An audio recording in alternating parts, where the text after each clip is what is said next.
A very very happy Diwali to all of you. Wish you the very best for the coming year. आज हम बात करेंगे F1 की. This is 21st October 1990 Japanese grand prix. वो दिन जब formula 1 की दुनिया हिल गई. पोल पोजीशन पर थे लेजेंडरी ड्राइवर एयरटन सेना अपने राइवल एलन प्रोस्ट के ठीक बगल में. जैसे ही रेस शुरू हुई, टर्न 1 पर दोनों कारें टकराईं, दोनों बाहर. लेकिन इस क्रैश के बाद भी सेना बन गए दुनिया के 2 बार के F1 वर्ल्ड चैंपियन. मगर कहानी बस जीत की नहीं थी. पिछले साल यानी 1989 में प्रोस्ट के साथ एक और टकराव के बाद FIA ने सेना को डिस्क्वालीफाई कर दिया था. सेना को लगा FIA और फरारी कैंप के साथ अन्याय हुआ. इस बार जब जापानीज ग्रां प्री 1990 में पोल साइड बदलने की उनकी मांग ठुकरा दी गई, उन्होंने ठान लिया कि अब न्याय वो खुद करेंगे. टर्न 1 पर प्रोस्ट को ओवरटेक करने की कोशिश में दोनों भिड़ गए और चैंपियनशिप वहीं खत्म हो गई. प्रोस्ट बाहर, सेना चैंपियन. रेस खत्म हुई, पर इस राइवलरी ने F1 की राजनीति को हमेशा के लिए बदल दिया.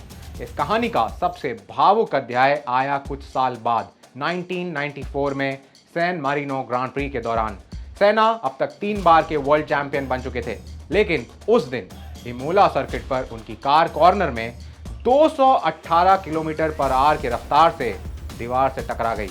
हेलमेट के आर पार सस्पेंशन रॉड लगी और उसी पल मोटरस्पोर्ट ने अपना सबसे बड़ा सितारा खो दिया. और यहाँ से शुरू हुई साजिशों की कहानियाँ. कुछ को मानना है स्टीयरिंग कॉलम में मैकेनिकल फॉल्ट था, कुछ का कहना है कि कार के डिजाइन में छेड़छाड़ की गई, और कुछ की धारणा थी कि FIA और टीम मैनेजमेंट के दबाव में सेना को ऐसी कार दी गई जो पूरी तरह तैयार ही नहीं थी.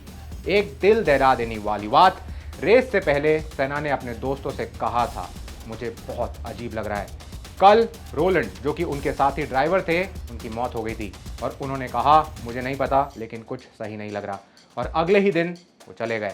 सेना की वो आइकॉनिक तस्वीर जहां वो अपने कार को ध्यान से देख रहे हैं, जैसे किसी गहरे एहसास में डूबे हों, अब मोटर स्पोर्ट की सबसे हॉन्टिंग इमेजेस में से एक है.